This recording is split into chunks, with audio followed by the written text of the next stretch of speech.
estar conosco aqui esta noite, sendo esse canal, esse elo de ligação entre o céu e a terra. Usa teu filho de maneira sobrenatural, que as vidas que estão aqui e aqueles que estão assistindo sejam alcançados, que vidas sejam transformadas, vidas sejam impactadas com o poder da tua palavra, que possamos sair daqui totalmente diferente da maneira que nós entramos. Guarda teu servo, guarda a casa dele, toda a retaliação do inimigo seja repreendida pela autoridade do teu nome. Quando ele estiver aqui falando da tua palavra, o Senhor vai estar cuidando dele e dos deles. Te agradecemos em nome de Jesus. A igreja diga: minha fé está em Cristo, firmado nele estou. Ele é a minha rocha, que nunca me deixou. Minha fé está em Cristo, firmado nele estou. Ele é a minha rocha, que nunca me deixou. Você pode bem dizer ao Filho de Deus? Ao Deus da nossa vida, bendito seja o nome dele. E a minha gratidão, em primeiro lugar, vai a esse Deus vivo, eterno e soberano.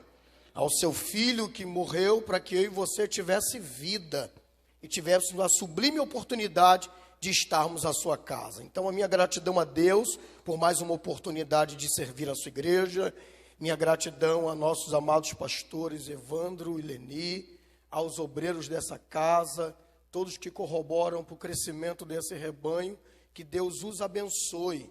Eu sou muito feliz em voltar aqui, como bem disse a pastora Leni, eu sinto abraçado no teor paternal da coisa, gente. Como um pai, como uma mãe, esse casal tem me ajudado e cuidado de mim, e me deu irmãos como Vitor, a Priscila e tantos outros que estão espalhados por aqui dentro dessa casa. Então, que Deus os abençoe, muito obrigado pelo carinho e a confiabilidade. Hoje a gente vai labutar sobre um texto. Abra sua Bíblia em Apocalipse, capítulo de número 4. Quero trazer também um abraço da minha esposa e até um pedido de perdão, né? Eu havia feito menção de que ela estaria comigo aqui, mas a gente também tem culto lá na igreja hoje. E o Rio de Janeiro é assim, gente. O Rio de Janeiro dorme tranquilo e no outro dia tem tiroteio, né? Aí eu tenho alguns obreiros que me auxiliam nas minhas saídas para pregar. E alguns deles moram na Praça Seca, um lugar tranquilo demais, gente, né? Praça Seca é muito tranquilo, né? Lá não dá tiro não, gente, né? E os outros moram ali na região do Jardim Novo, Bangu, Vila Vintém, Vila Kennedy. Lá também é muito tranquilo. Pense num lugar tranquilo, é a Vila Kennedy e a Vila Vintém. Então, alguns meninos decidiram brincar, alguns na Praça Seca, e outros decidiram antecipar algumas queimas de fogos lá para o lado da Vila Vintém. Então, alguns obreiros não puderam ir ao culto, e ela falou: filho, eu tenho que ir para lá para dirigir o culto, o pregador vai chegar lá, então eu preciso ir. Eu falei: então vá, minha filha. Então, o meu pedido aqui de desculpa, porque eu havia feito menção de que ela estaria comigo, mas um abraço da minha digníssima esposa a todos os irmãos e irmãs nessa casa. Você abriu aí Apocalipse capítulo 4, é um texto muito profundo.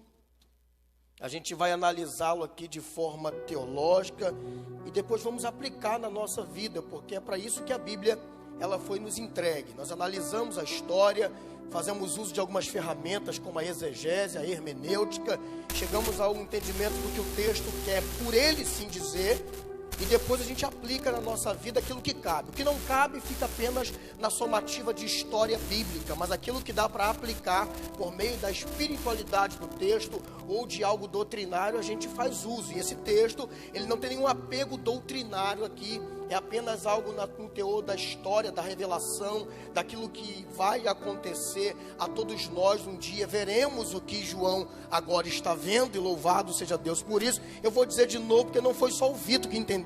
Um dia nós também veremos o que João viu, gente. Então é apenas uma sinopse daquilo que a gente vai um dia ver a série inteira.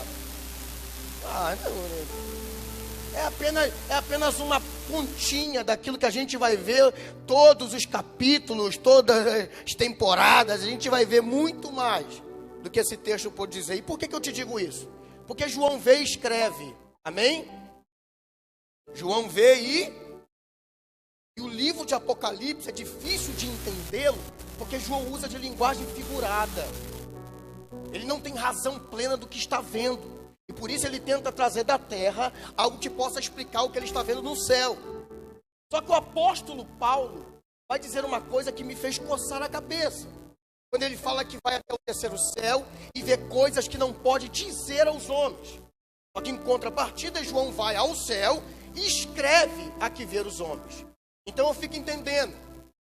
Paulo não está mentindo quando não pode dizer, e nem João está mentindo quando diz o que viu. É porque na realidade o que João vê é um pontapé inicial para aquilo que Paulo viu e não pôde contar para a gente, mas está nos aguardando quando passarmos por essa porta que João passou.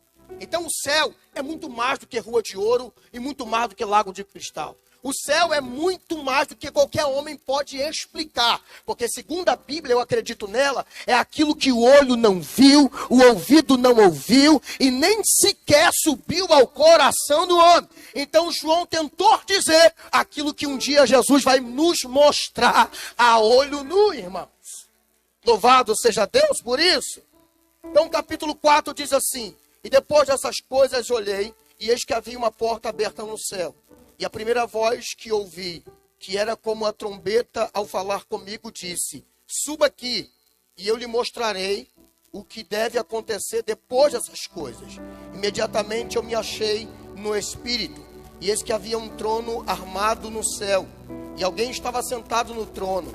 Esse que estava sentado no trono era semelhante ao aspecto da pedra de jaspe e ao sardônio. E ao redor do trono havia um arco-íris, semelhante ao aspecto de esmeralda. E ao redor do trono havia também 24 outros tronos. E neles estavam assentados 24 anciões vestidos de branco e com coroas de ouro na cabeça.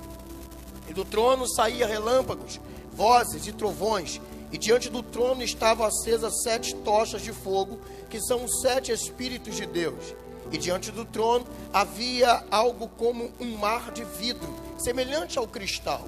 E no meio do trono e em volta do trono haviam também 4 seres viventes, cheios de olhos, por diante e por detrás. O primeiro ser vivente era semelhante ao leão, o segundo era semelhante ao novilho, o terceiro tinha um rosto semelhante ao de ser humano, e o quarto era semelhante a uma águia quando está voando. E os 4 seres viventes, tendo cada um deles respectivamente 6 asas, estavam cheios de olhos ao redor e por dentro. Não tinham descanso, nem de dia nem de noite, porque proclamavam assim: Santo, Santo, Santo, és o Senhor Deus, o Todo-Poderoso, aquele que era, que é e há de vir. Sempre que esses seres viventes davam glória e honra e ação de graça ao que estava sentado no trono, ao que vive para sempre, os 24 anciões se prostravam diante do que está sentado no trono, adoravam ao que vive para sempre e depositavam as suas coroas diante dele e também proclamavam: Tu és digno, Senhor, o Deus nosso, de receber glória, honra e o poder, porque criaste todas as coisas, por tua vontade elas vieram a existir e foram criadas. Louvado seja o nome do Senhor. Nós vamos observar esse capítulo, e é claro que de forma como cabe o estudo escatológico da coisa, mas nós vamos chegar à compreensão, a princípio, do que esse texto tem a dizer. Qual a sua interpretação? Qual a vontade daquele que entregou essa visão a João, sabendo que ele escreveria e que essa visão chegaria até nós?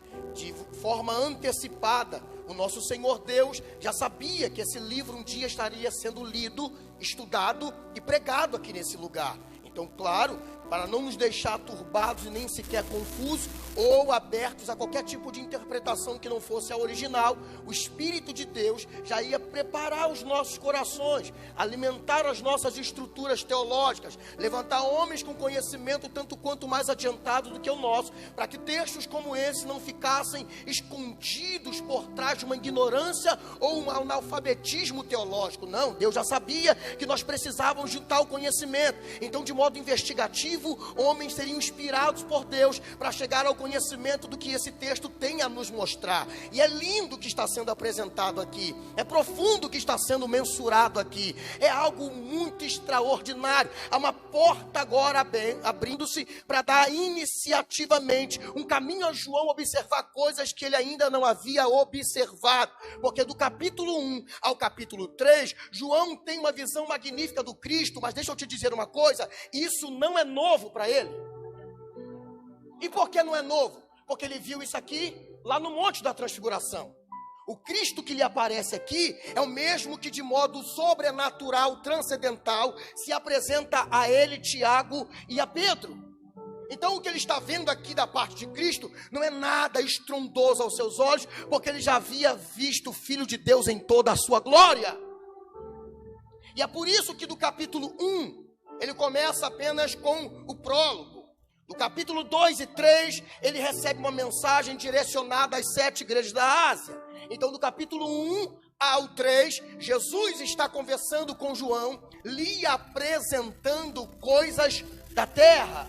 A conversa é direcionada a necessidades das igrejas na terra. A demonstração de poder e a magnificência de Jesus sendo apresentada ali de forma do cabelo branco, pele relatão, olho de fogo, uma visão que ao olhar superficial nos daria pavor e medo, está sendo apresentada a João para que ele tenha alcunha em dizer que aquele que vai mandar eu escrever algo para a igreja é alguém que tem autoridade máxima. A gente precisa entender o que Jesus está fazendo com João aqui. Ele se apresenta dessa forma toda poderosa, que era para testificar aos que vão receber as cartas de que quem está falando era aquele que é, que era e que há de vir. Ou seja, João não teria dúvida de escrever às igrejas da Ásia, porque ele vê quem é o dono das igrejas. Ele tem a certeza de que está escrevendo a partir da ideia de Cristo para aquele povo que precisava de uma direção, que precisava de uma correção, que precisava de uma mudança no seu aspecto de servir a Deus. Então João agora recebe de Cristo e ele entrega às igrejas que estão na terra. Só que o capítulo 4, ele é conhecido por alguns estudantes de escatologia como o coração do livro de Apocalipse. Por quê? Porque o que João vê aqui, gente, nada mais é do que o lugar mais importante no céu. João agora tem a visão da sala de controle de tudo que existe. Não, vou dizer de novo. João agora está adentrando a sala de controle da onde tudo é regimentado, mantido, orquestrado, administrado, regido. João está vendo agora o trono do eterno. Eu gosto muito dessa expressão. Os irmãos da igreja sabem que eu, nas minhas orações, tanto sacerdotais como em particular, da qual alguns irmãos participam comigo do meu momento de oração, eles ouvem muito essa frase, ó eterno, porque é basicamente o que João vai dizer 2 vezes, quase que em seguida aqui: aquele que vive para sempre, aquele que vive para sempre. É a sala de controle. É o lugar da onde ele organiza e gerencia toda a terra e tudo que há depois dela. Aqui está localizada a sala de controle do magnífico Deus. Por isso os teólogos chamam desse lugar o lugar mais importante no céu. E esse livro é o coração do livro de Apocalipse. E é interessante, porque entendendo bem o que João vê aqui do verso 1 ao verso 11, basicamente o que ele vê nessa visão é a grandeza, o domínio de Deus, e isso é revelado a ele e a nós, para que tenhamos a consciência do Deus que estamos servindo. Porque até então, gente, Deus ainda não havia se apresentado dessa forma a ninguém. embora eu tenha certeza que alguns homens possam ter visto ou sentido tal presença, mas não mensuraram em seus escritos. Nós temos aí homens como Moisés, que observou as costas de Deus pela fenda da rocha, mas ainda não é da mesma forma e da altura que João Macá está vendo.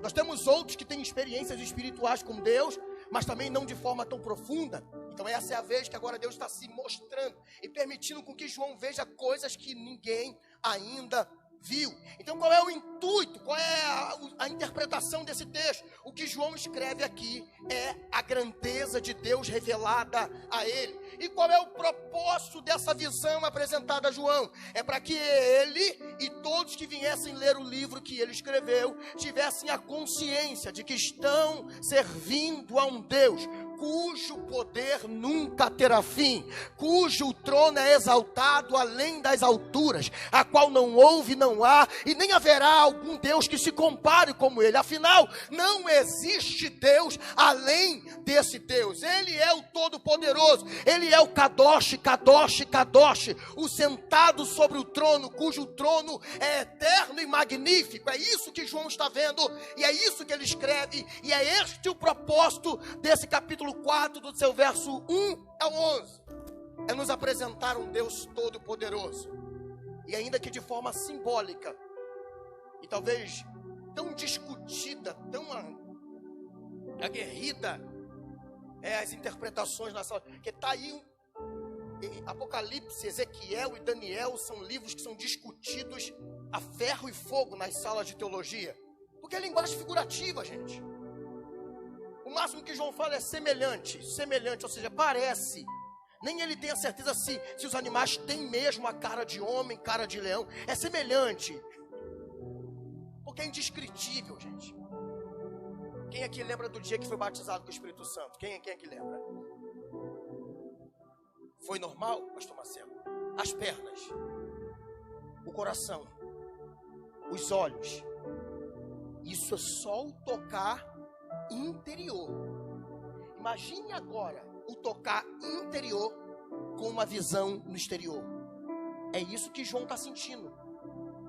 Sejam sinceros, o impacto aqui é profundo. Esse homem não sabia se botava a mão no rosto, se olhava, se escrevia, se dizia alguma coisa, porque está na presença da pessoa mais importante de toda a história da humanidade.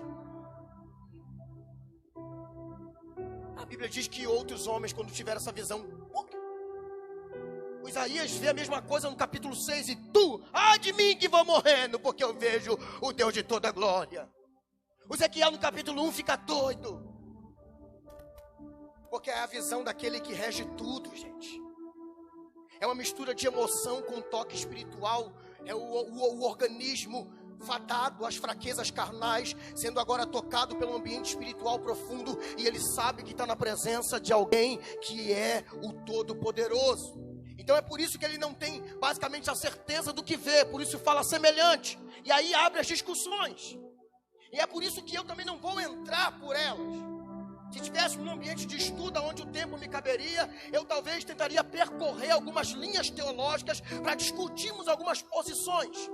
Mas todas as posições vão chegar no final da estrada da discussão e terminam de frente a esse trono. E tanto o teólogo que diz que é discípulo e ancião, ou melhor, tantos teólogos que diz que os 24 anciões são 12 discípulos e 12 cabeças de tribo, ou os que dizem que são anjos, os que dizem que os animais são anjos ou se não são, não importa, todos que discutem o que é e o que não é, no final da linha deparam com o trono de Deus e tem que escrever no final da sua corroboração teológica: João está vendo aquele que merece glória, honra, poder e adoração. E é isso que o capítulo 4 quer nos propor. Nós servimos a um Deus que, além de ser magnífico, eterno, soberano, mora em nós e agora se apresentou ao seu servo e a nós outros por meio da sua palavra. Então, se é uma coisa que você deve fazer agora, é bendizer esse Deus Todo-Poderoso. E eu divido o tempo da mensagem contigo, vai. Eu deixo que você deixe alguns minutos de glória, de aleluia. Porque eu estou dizendo para você que o que nós acabamos de ler é a visão do magma divinal, do eterno e sublime Pai, do Abba querido, que vive para sempre. É isso que está sendo revelado a nós. A grandeza desse Deus, que não precisava fazer isso para sabermos que Ele é grande. Eu não sei você, mas eu já tive meu momento de infantilidade espiritual, de me assentar na sala e pensar assim, como que Ele é? Como que deve ser o cabelo? Será que Ele tem barba, como a do pastor Marcelo? Que parece que fez luzes, mas não, é a natureza mesmo que fez as luzes para ele. Que qual é os olhos? É verde, azul, negros ou caramelado? Qual é o tom da pele? Qual é a altura? Será que ele é grande, pequeno? E naquele meu desvario infantil, o bom Deus, em toda a sua gentileza de ser, animou meu pobre coração dizendo, acalma-te, um dia tu o saberás. Mantenha-te firme, porque um dia a porta que abriu-se para João abrirá para você, para você, para você, para você, para você, para você, para vós todos outros. É claro que o seu rosto nós não teremos a oportunidade de ver, e nisso não vai diminuir a grandeza da visão que teremos. Mas nós estaremos ante ao trono e veremos assentado nele aquele a quem a gente ama e aquele que nos amou além de tudo e de todos.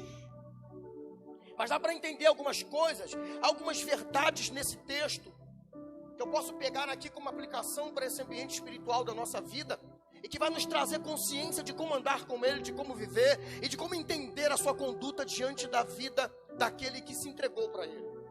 Esse texto, ele é rico em algumas revelações que podem ser aplicadas para nós. A primeira é que agora o João vai escrever que depois dessas coisas, depois de que coisas? Depois de ele ter recebido mensagens que são pertinentes à vida na terra, às igrejas que estão na terra, o texto vai dizer que depois disso, porque no capítulo 1 é o prólogo e a visão da majestade de Jesus. Capítulo 2 e 3 são as cartas entregues à igreja na Ásia. Só que agora no capítulo 4, ele vê o trono. Ou seja, primeiro, antes de Jesus conversar com João das coisas magníficas do céu, Jesus conversa com João com a necessidade da igreja na terra. Então, antes de Jesus apresentar João o céu, Jesus já se apresenta para João na terra. Antes de Jesus levar João até o céu, João precisa conversar e se encontrar com Jesus na terra. Antes de ser revelado a João as coisas do céu, ele precisa receber a revelação de Jesus para a vida na terra. Aplicando isso no ambiente espiritual é basicamente a mesma coisa que está acontecendo conosco para aquilo que vai acontecer conosco. Antes da porta do céu se abrir para nós, nós precisamos abrir uma porta para Jesus operar na terra. Em quem? Em nós, porque antes de Jesus falar para João, sobe, Jesus desce para conversar com João e ele lhe dá ouvido. Ou seja, quem não conversa com Jesus aqui, quem não tem experiência com Jesus aqui, quem não se entrega para Jesus aqui, quem não se envolve com Jesus aqui, quem não anda com Jesus aqui, quem não vê Jesus aqui, quem não deu a vida para Jesus aqui, nunca poderá.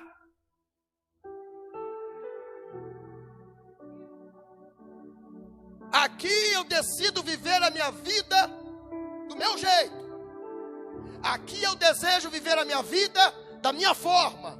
Aqui eu desejo andar segundo as minhas intenções, com a esperança de um dia ver o que tem guardado lá para mim. Não, é duro, é difícil, mas é uma realidade bíblica incontestável e que não dá para negociar. Porque primeiro nós temos que andar com Ele aqui, aprender com Ele como viver aqui, receber instruções dEle para uma vida aqui, para depois que essa vida aqui acabar, Ele olhar para a gente e dizer, sobe aqui, porque eu agora vou te mostrar coisas daqui. Não quer ter essa visão que João teve? Aceite a instrução de Jesus para a igreja aqui. Porque antes de João ver o trono de Deus lá, ele recebeu a instrução para a igreja viver aqui.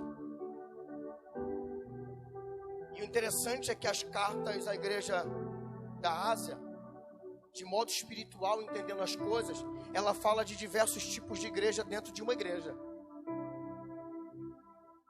Diversos tipos de comportamentos que vão caracterizar que igreja você é. E há de fato aqueles que são Filadélfia, guerreiras, fiéis e tementes ao Senhor.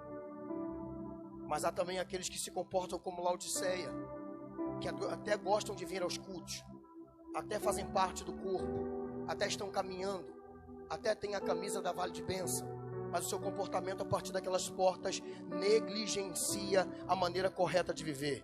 Então o que eu aprendo nesse texto, a primeira verdade para a minha vida espiritual, nessa visão extraordinária, é que para mim ver Jesus do lado da porta de lá, eu preciso deixar Jesus entrar na porta daqui. E as instruções que ele me deu para aqui devem ser vividas na íntegra. E após isso, ou se meus olhos de carne se fechar por meio da morte, ou se o arrebatamento acontecer, eu passarei pelaquela porta e verei do céu o que no céu está guardado para nós. Então essa é a primeira verdade. A segunda coisa importante é que havia uma porta aberta no céu. E isso me impactou, por quê? Porque João está preso. João está na ilha de Patmos. O governador, o imperador romano Domiciano está governando e prendeu João lá por causa da palavra que ele pregava. Então preste atenção nisso aqui, porque essa é a segunda verdade. Enquanto alguém fechou a porta para João aqui e ele se manteve ligado lá, a porta fechada aqui deu a ele oportunidade para ver uma porta aberta lá. Vou dizer de novo, fecharam a porta para João na terra, está preso, está trancado, mas o coração de João estava livre, porque aquele que encontra-se com Cristo não se submete a cadeias terrenas. Prendem o corpo, mas a alma está livre. O apóstolo Paulo disse isso: prenderam a mim, mas não prenderam a palavra, não prenderam a mensagem, não prenderam o meu espírito. Então enquanto fecharam uma porta para João aqui, agora se abre uma porta no céu para João. E isso é interessante por quê? Por que João está preso, gente? Não é porque ele vivia na bagaiagem, não. João não está preso porque ele roubou uma galinha, porque ele é adúltero, porque ele era assassino. João está preso porque pregava o evangelho que agora está confrontando diretamente o Império Romano.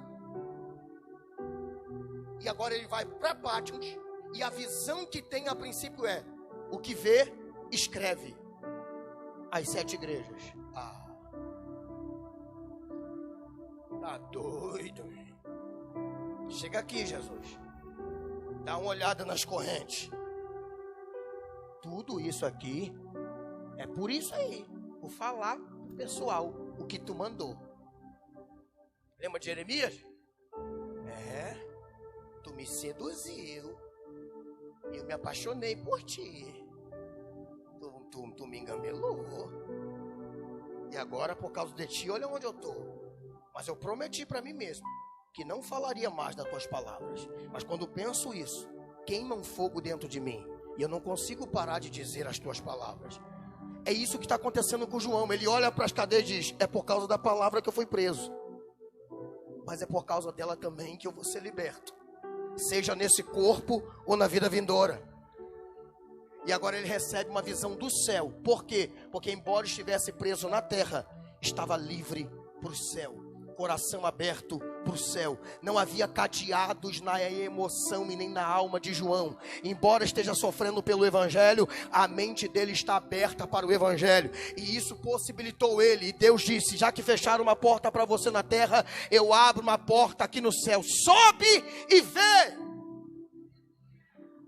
Então, toda vez que nós lutarmos contra essa terra, em favor da vida do Deus que vive nos céus, ainda que fechem uma porta para a gente aqui, Deus nos abrirá uma porta de excelência, de uma realidade espiritual. Eu não estou dizendo uma porta, por exemplo, fechar uma porta de emprego para você, Deus vai abrir outra. Eu estou dizendo que diante das portas que os homens vão fechando, se você se mantiver fiel, abrirá uma porta no contexto espiritual, que vai alavancar as tuas emoções espirituais, e o agir de Deus te dará um upgrade na consciência de quem Ele é.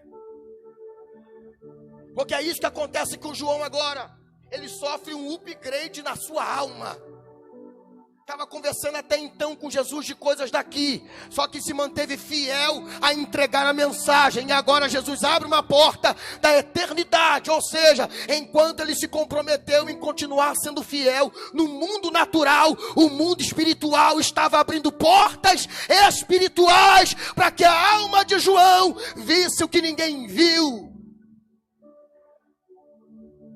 Então aproveite esses momentos de porta fechada, porque talvez a sua fidelidade no meio dele vai abrir portas no mundo espiritual para uma conectividade com Deus ainda maior. Deixa eu te dizer uma coisa, você precisa ter autoridade para dizer para esse problema: você veio a fim de me trazer tristeza, errou o caminho, porque por causa de você, eu agora me comprometo a ser fiel, eu me comprometo a ler mais, a estudar mais, a buscar mais, e a porta que fecharam aqui, está abrindo uma na eternidade, aonde vai gerar experiências com Deus para mim. João estava preso na ilha, ou seja, porta fechada na terra. E agora Deus abre uma porta no céu, para que ele tenha um upgrade na sua intimidade com Deus. Outra coisa importante é: vi posto um trono no céu. E nós já encaminhamos para o término. Vi posto um trono no céu. E trono fala de autoridade sobre. Autoridade sobre quem, gente? Autoridade sobre mim, sobre você. A visão que João tem agora é de um monarca celestial. E nós sabemos que todo rei tem as suas normativas particulares. Tem o seu domínio, tem a sua gestão, tem a sua forma de gerenciar o seu povo, de governar o seu povo. A prova disso é que o Império Romano teve no início, a partir de 58 até 313, uma ferrenha perseguição à igreja. Só que se você estudar a história da perseguição da igreja, cada imperador tinha uma maneira de perseguir a igreja. Nós temos, por exemplo, Nero, que taca fogo em Roma e acusa e prende, joga no Coliseu, mata na besta-fera. Temos Marco Aurélio, que violentava, estrupava, cortava-lhe cabeça. Mas temos homens como Valeriano, que dava a oportunidade de liberdade para aquele que se conscientizasse de não pegar em público e apenas nos cemitérios e nas cavernas da localidade. Então olha que cada um tinha a sua forma de governo. Então se cada homem que administra tem sua própria lei, a sua própria gestão, o seu próprio documento de segui-lo, o nosso Deus não é diferente. Deus tem a sua constituição particular, e essa constituição é entregue a todo aquele que decidiu seguir no seu reinado. Ou seja, esse trono fala de autoridade sobre quem? Sobre mim. Ou seja, a partir do momento que dei minha vida para Jesus, não impera mais o que eu penso, o que eu gosto, o que eu quero, o que eu acho. A partir de agora é Ele que domina, é Ele que age, é Ele que governa. É por isso que o apóstolo Paulo vai ousar dizer: não vivo mais eu, mas agora é Cristo que vive em mim. Ou seja, dei a minha vida para o rei, e é ele que vai decidir o que eu faço e que deixo de fazer. Não dá para negociar liberdade na mão daquele que tem domínio de todas as coisas.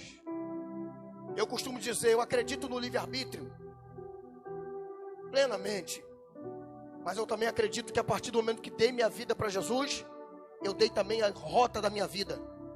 Ele ainda me concede escolher se uso o terno preto ou cinza, mas aquilo que tange a minha vida ministerial, e aonde piso e aonde vou, está sujeito à autoridade do Eterno, porque afinal de contas quem está sentado no trono é Ele, e quem dá as ordens é quem está sentado na cadeira maior. É o grandão que governa, é o grandão que administra, é Ele que decide. Autoridade sobre mim. E para ter a visão de Jesus, João é chamado para subir. Olha que interessante. para ter essa visão do trono, João é chamado para subir. Por que João não vem embaixo? Porque o trono não desce.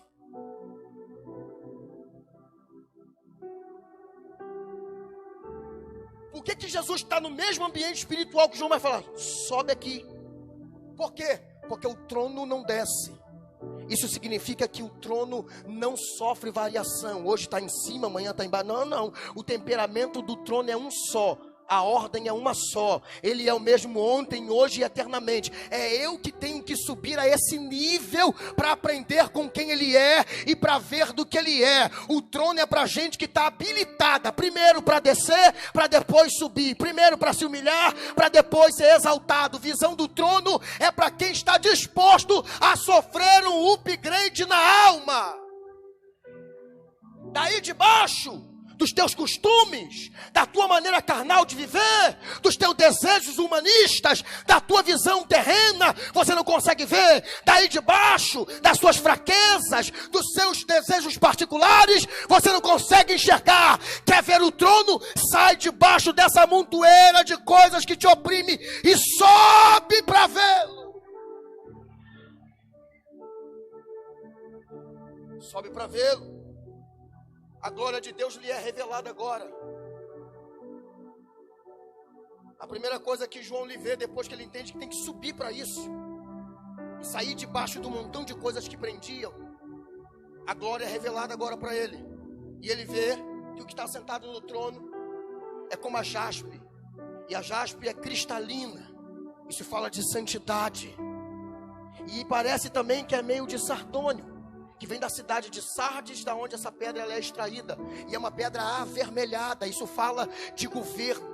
A cor vermelha fala do manto, fala da monarquia em si, porque João está num tempo onde que a cor que predomina sobre o império é vermelho. Então ele vê uma pedra avermelhada, que é aquele dizendo: cristalino porque eu sou santo, sou perfeito, sou eterno, e vermelhado porque eu sou o governante de toda a terra.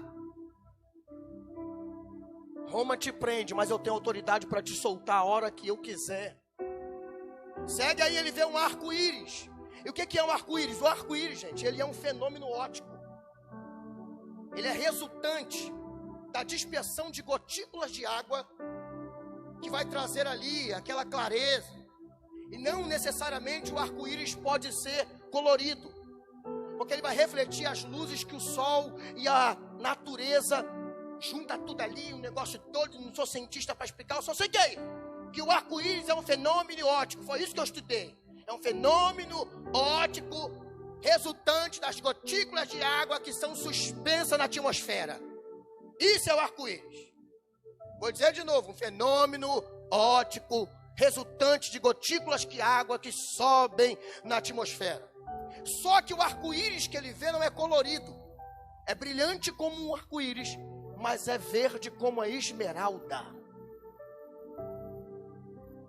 Isso dá a sensação de domínio sobre, porque o arco guardava o trono, dando a João a ideia de que aquele que está sentado, além de ser puro santo, ser o governador de tudo, está guardado sobre tudo e para tudo, e tudo está subjugado a quem ele é.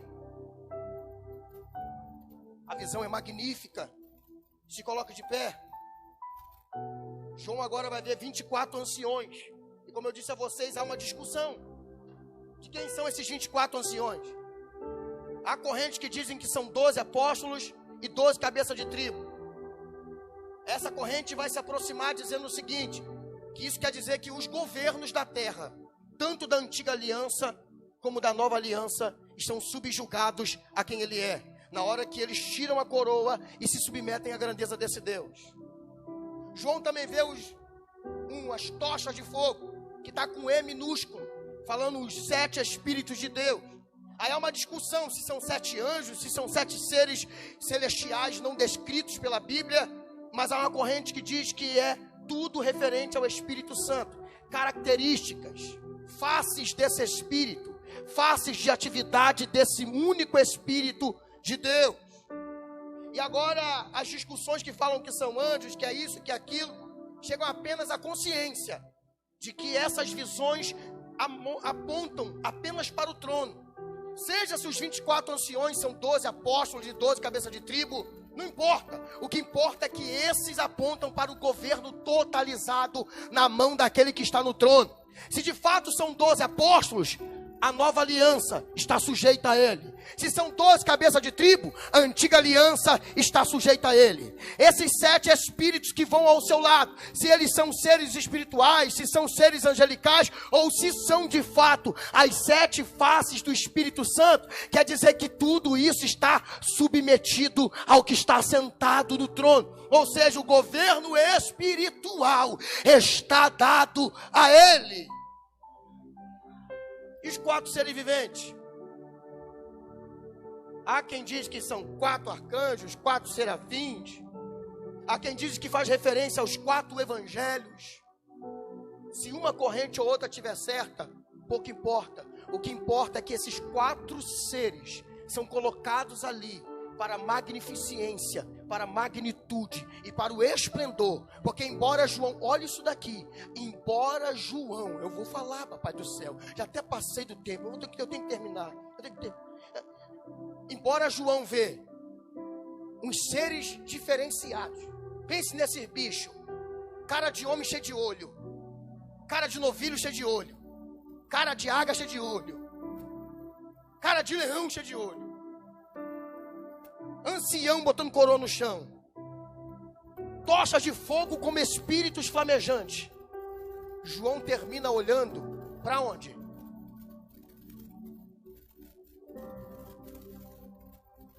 Ó, 24 anciões, os espíritos voando e os seres viventes. O trono. Tudo isso aqui é de um esplendor tremendo. Mas João termina assim, ó.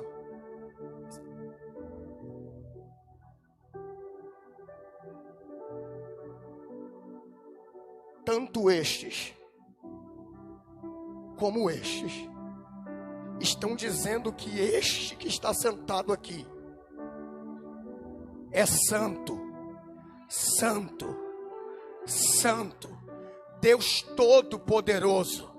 E toda a terra está submetida a quem tu és. E eles dizem ainda mais, tiram suas coroas e dizem, só tu és digno de honra e glória e poder, porque tu vives para sempre, e todas as coisas foram criadas por ti e para ti. Não importa o ser vivente de cá, os anciões de cá, o que mexe com a visão de João é aquele que está sentado no trono. E olha como ele termina o livro de Apocalipse. Lá no finalzinho do capítulo 22 ele fala: e aquele que me mostrou tudo isso disse que presto viria. E ele termina dizendo: ora vem. Imagina o João voltando a si, Vitor, e dizendo: acabou, mas vem logo. Por quê? Porque o que eu vi lá, eu já não vivia bem para aqui. Eu já não estava mais tão confortável aqui. E agora eu só consigo dizer Maranata, porque o que eu vi lá não tem nada aqui. Aqui tem pessoas que eu amo, aqui tem coisas que eu gosto, mas lá não. Ai, que vontade de ir para casa. É por isso que o escritor aos Hebreus, pastor Marcelo, vai dizer que tem um grupo no livro de Hebreus que sentiu saudade da sua pátria. Como? Quem aqui já foi em Fernando de Noronha? Quem que já foi? Quem aqui não foi em Fernando de Noronha? Não foi. Sentiu saudade de lá? Nunca foi. Agora, como que esses homens sentem saudade do céu? Porque por algum momento aqui tiveram oportunidade de ir. É por isso que ele fala: vem logo. Ora, vem. Nós queremos te ver. João dizendo: eu te vi por algum momento, eu quero te ver para sempre. Eu imagino a velhice chegando e João dizendo, poxa, Pedro já está lá. Eu imagino a velhice chegando e João dizendo, caramba, até o Paulo que chegou depois já está lá. Eu imagino os anos se passando e o Tiago chegou primeiro, já está lá. O ladrão da cruz já está lá. Eu quero ir também. Eu quero continuar vendo o trono do eterno. Vamos orar por isso. Deus e Pai, no nome de Jesus, tua palavra foi lida e foi pregada, e o que ela me inspira, me impulsiona, é me debruçar sobre essa visão que João teve. E a frase que vem à minha cabeça é: me manter fiel, me manter fidedigno à tua palavra, porque eu quero ver o que João viu. Eu não quero ir para o céu porque ele é melhor do que o inferno, não. Eu quero ir para o céu porque eu quero ver aquele que está sentado no trono, que me amou, que me perdoou, que me justificou e que me adotou como filho. Abba, nós queremos ver a tua face, ainda que não poderemos olhar para ti diretamente pelo esplendor da tua glória, mas se vermos apenas os teus pés, já é o maior presente que poderíamos receber. Oh Deus, guarda o teu rebanho até esse dia, e não tarda. Maranata, Maranata. É o que nós queremos no nome de Jesus. Quem concorda, diga.